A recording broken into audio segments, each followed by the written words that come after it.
पंजाबी में कहावत है, सास चंगी होवे या ते दीवार ते टंगी होवे। संगीता की शादी भी एक ऐसे ही घर में होती है जहां उसकी सास दीवार पर टंगी होती है।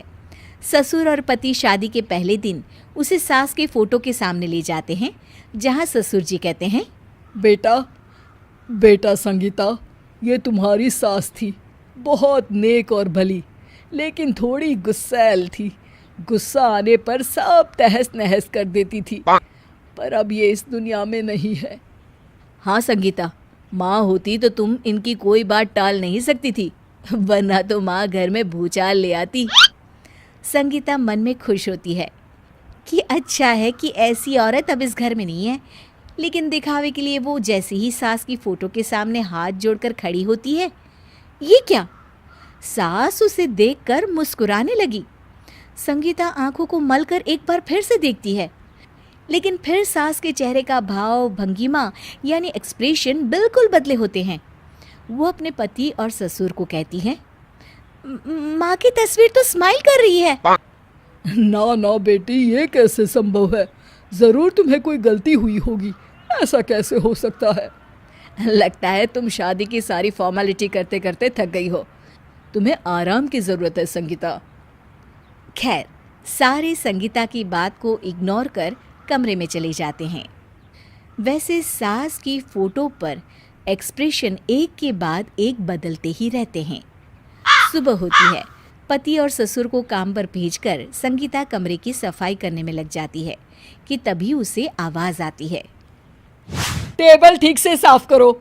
ऐसे भी कोई टेबल साफ करता है? इससे अच्छा तो ये गंदा ही था। किसी औरत की आवाज़ सुन संगीता दंग रह जाती है और सोचने लगती है कि आवाज़ कहाँ से आई।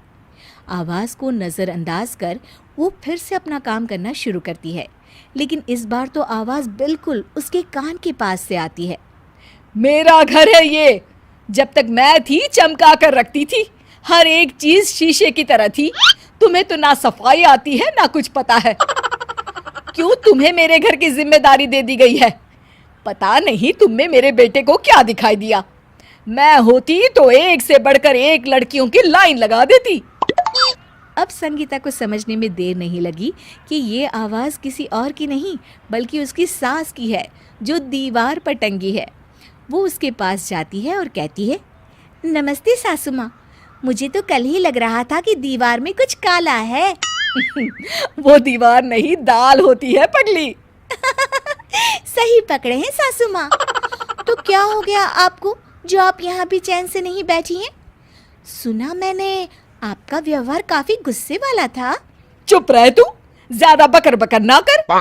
घर का काम करना तो आता नहीं, आई है मुझसे बहस करने। हाँ देखिए सासू माँ, मैं आपसे साफ साफ कह देती हूँ, मुझसे पंगा लेने की कोशिश मत करिएगा। तभी पीछे से संगीता का पति आता है।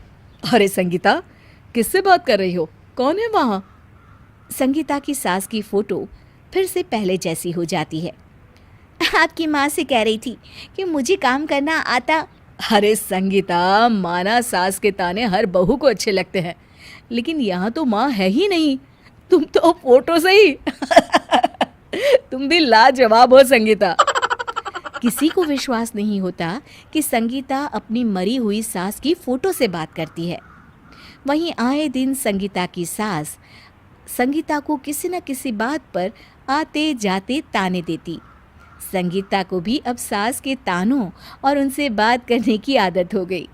वो कभी खानदान की कहानी तो कभी तीज त्योहार कैसे मनाए या किसी व्यंजन की रेसिपी सास से ही पूछती।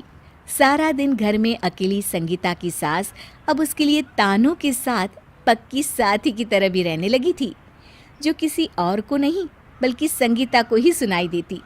तो देखा आपने, सास बहू का रिश्ता हर रिश्ते से ऊपर होता है, फिर चाहे वो खट्टा हो या मीठा।